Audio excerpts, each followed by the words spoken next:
video kali ini saya akan memaparkan sedikit informasi mengenai salah satu penyakit autoimun yang dapat menyerang otak. Nah, sebelum membahas penyakitnya lebih dalam, kita harus tahu dulu apa itu autoimun. Manusia memiliki imun untuk melindungi dirinya. Jadi imun itu tugasnya untuk menyerang sel-sel asing atau pengganggu yang masuk ke dalam tubuh manusia agar tidak terjadi infeksi. Dalam penyakit autoimun, justru imun itu malah menyerang sel-sel sehat dalam tubuh kita, sehingga sel-sel sehat itu malah tidak dapat berfungsi dengan baik. Akhirnya timbullah penyakit. Penyakit autoimun ini dapat menyerang beberapa bagian tubuh manusia.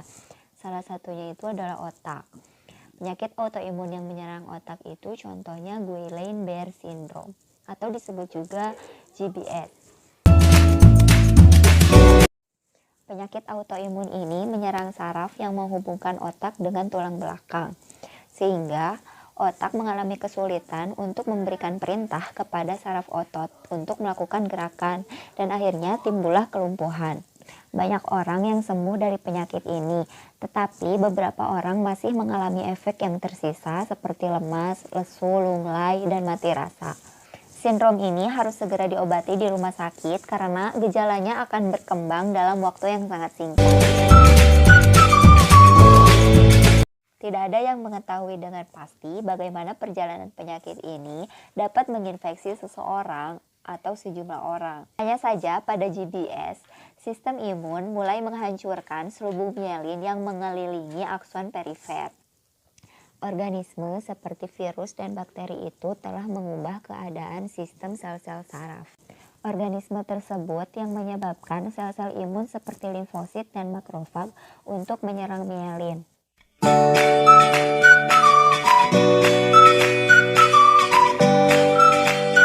Biasanya, sindrom ini dapat mempengaruhi semua kelompok umur, tetapi yang lebih beresiko jika dia seorang pria dan seorang dewasa muda. Karena dipicu oleh yang pertama yaitu infeksi dari Campylobacter yang sering kita kenal dengan bakteri yang ada di unggas yang belum dimasak. Yang kedua itu dipicu oleh virus influenza. Yang ketiga yaitu dipicu oleh cytomegalovirus. Yang keempat virus Zika. Yang kelima dipicu oleh Epstein-Barr. Yang keenam dipicu oleh hepatitis A, B, C, dan E. Yang ketujuh dipicu oleh virus HIV yang penyebab penyakit AIDS. Yang kedelapan dipicu oleh pneumonia. Yang kesembilan operasi. Yang kesepuluh dipicu oleh limfoma. Yang ke-11 ini sih jarang terjadi jika dipicu oleh vaksin influenza atau vaksin pada anak-anak. Yang pertama, sensasi tertusuk dan kesemutan pada pergelangan tangan atau kaki.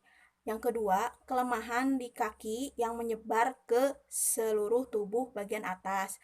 Yang ketiga, berjalannya tidak stabil. Yang keempat, kesulitan dengan gerakan mata atau wajah termasuk berbicara, mengunyah, dan menelan. Yang kelima, nyeri hebat dan bisa memburuk itu pada malam hari.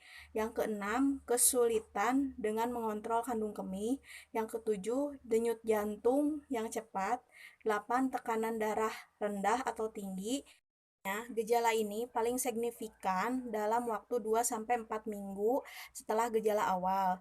Karena ini melibatkan saraf kranial, maka keluhan umum yang terjadi itu seperti wajah terkulai.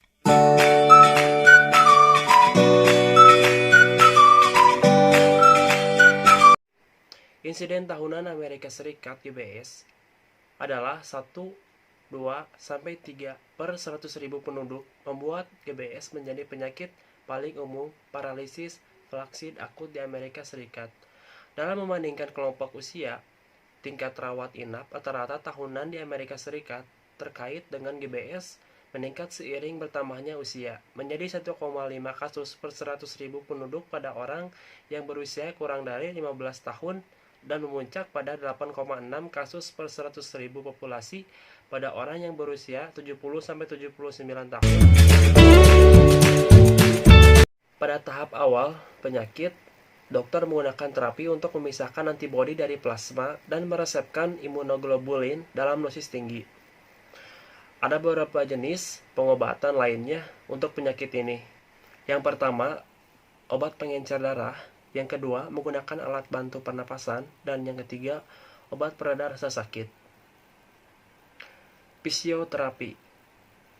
Orang dengan penyakit GBS membutuhkan bantuan dan terapi fisik sebelum dan sesudah pemulihan. Meskipun beberapa orang dapat menghabiskan waktu berbulan-bulan hingga bertahun-tahun untuk pulih, sebagian besar orang dengan penyakit GBS mengalami tahapan ini. Yang pertama, setelah tanda dan gejala pertama, kondisinya cenderung memburuk selama 2 minggu. Yang kedua, gejala mencapai puncak dalam waktu 4 minggu. Yang ketiga, pemulihan dimulai biasanya berlangsung dalam 6 hingga 12 bulan. Yang keempat, sebagian orang bisa membutuhkan waktu selama 3 tahun.